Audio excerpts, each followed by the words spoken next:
Je vais maintenant vous parler d'un algorithme de tri qui a une complexité de O de n, donc encore meilleur que le merge sort. Or, je vous avais dit que le merge sort était un algorithme optimal pour un algorithme de comparaison. Donc on va voir comment ça c'est possible et puis on va un petit peu comprendre est-ce qu'il y a une astuce ou quelque chose de faux derrière le raisonnement. Comment fonctionne le bucket sort ou le counting sort?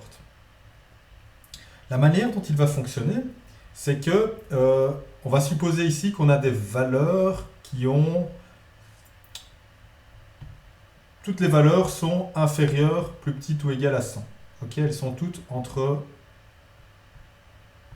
On va mettre... Elles sont toutes entre 0 et 100.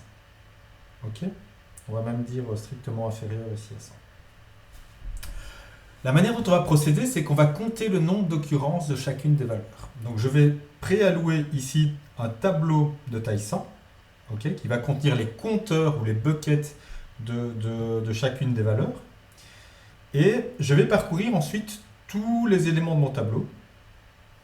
Et le compteur à l'indice i,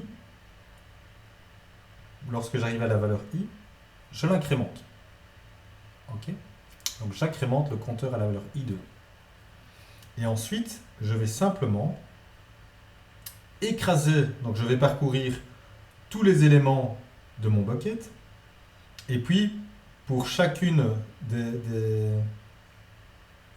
pour chacun des compteurs ici, je refais une boucle ici en interne sur J. Okay. Donc imaginons que j'ai par exemple 4 fois la valeur 5. Okay. Donc ici, je vais itérer 5 fois. Et je vais faire à l'indice IDX, je vais y mettre la valeur 5. Ok, 5 fois d'affilée. Je vais écrire 5, 5, 5, 5, 5, etc. Et puis je continue avec l'autre et la suivante sera plus grande évidemment, vu que je vais de i égale 0 jusqu'à 100. Donc quelle est la complexité de cet algorithme? Donc ici j'ai initialisé un tableau. Ok. Bon, ça m'a pris à initialiser un tableau. Initialiser un tableau, ça prend de l'ordre, donc si c'est un tableau de taille n, on peut dire que ça prend de l'ordre de O de n. Ok. Donc ici il y a 100, donc c'est O de 100. Oui, mais O d'une constante, en pratique, on peut dire que c'est plus ou moins O de 1. Ok. Et quand je dis O de 100, la constante est petite parce que je peux... souvent, je fais ça par mode de 32 bits. Donc souvent, ça va un peu plus vite. Mais disons O de 1 pour cette ligne-ci. Et ensuite... je dois parcourir tout mon tableau que j'ai donné en argument. Donc si n, c'est la taille de mon tableau en argument,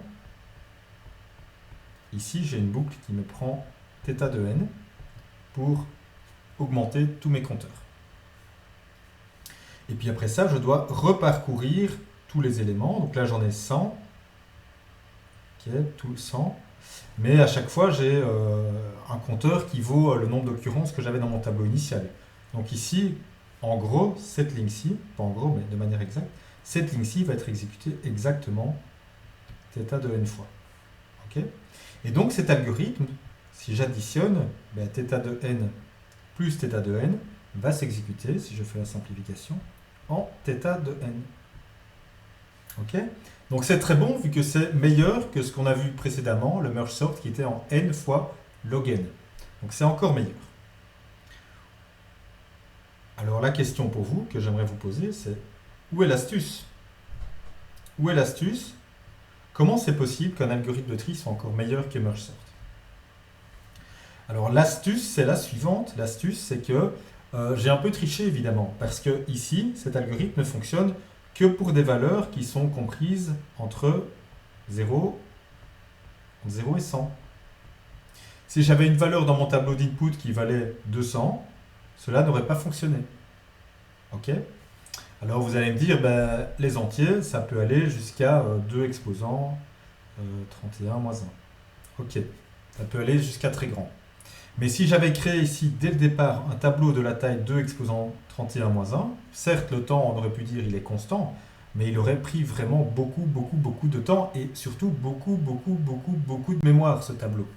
Ok. Et donc, si j'avais eu à trier, disons, 1000 valeurs entières dont les nombres peuvent être arbitrairement grands, pour me protéger de toutes les tailles, j'aurais dû en fait créer un tableau ici pour tous les compteurs qui aurait été vraiment beaucoup plus grand que le nombre de compteurs que je vais réellement utiliser. Et donc ça, c'est la limitation de cet algorithme. Cet algorithme fonctionne bien si on sait à l'avance qu'on a un petit range de valeurs possibles dans les valeurs à trier. Dans ce cas-là, compter les occurrences et les ressortir dans l'ordre fonctionne très bien et ça peut être plus efficace qu'un merge sort. Mais si vous avez des valeurs qui sont arbitrairement grandes et que vous ne connaissez pas à l'avance, alors cet algorithme de counting sort n'est pas l'algorithme adéquat. Ok ? Et cet algorithme ne fonctionne pas sur des comparaisons entre deux éléments, contrairement au merge sort. Okay. Alors le merge sort, on peut l'utiliser pour trier n'importe quoi tant qu'on a un ordre, une relation d'ordre entre les objets qu'on souhaite trier. Celui-ci ne fonctionnera uniquement que pour des valeurs entières. Donc c'est moins général comme approche également.